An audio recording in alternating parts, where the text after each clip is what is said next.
Which sentence includes an unnecessary word? A. Sentence 1 includes the unnecessary word what? B. Sentence 6 includes the unnecessary word that. C. Sentence 10 includes the unnecessary word what? Or D. Sentence 11 includes the unnecessary word other. Let's take a look at each of the suggestions and see which word is unnecessary. A. Sentence 1 includes the unnecessary word what. Despite what some holiday movies will have you believe, Hanukkah is not the Jewish equivalent of Christmas, nor is it an insurmountably difficult holiday to learn about. If we were to remove the word what here, the sentence reads awkwardly, despite some holiday movies will have you believe, which you can hear is simply grammatically incorrect. This can be marked off.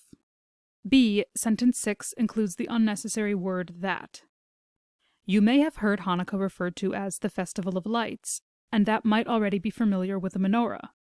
In this sentence, it's hard to understand what the that is referring to, mainly because it shouldn't be there at all. The second half of the sentence, which tells us that we might already be familiar with the menorah, piggybacks on the same subject that the first clause uses, you. In other words, if we were to split this sentence into two independent sentences, we'd say, you may have heard Hanukkah referred to as the Festival of Lights. You might already be familiar with the menorah.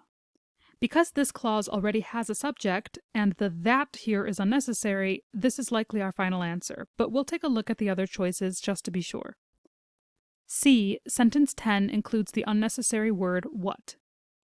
Although most people use the word menorah in the context of Hanukkah, what observers are actually lighting is called a chanukiah. The what in this sentence is necessary, as it's standing in as the subject and referring to the chanukiah. As this word is necessary, we can mark this choice as incorrect. And D. Sentence 11 includes the unnecessary word other. It looks very similar to a menorah with 8 prongs, but has a 9th candle, the shamash, used to light the other candles. The word other here is necessary, as without it, it would look like the shamash serves to light candles in general. This isn't the case. The shamash serves specifically to light the other candles on the chanukiah. This being the case, we can see that the other in this sentence is necessary. Based on this, we can mark this as incorrect, and we can mark our original answer, choice B, as the final answer.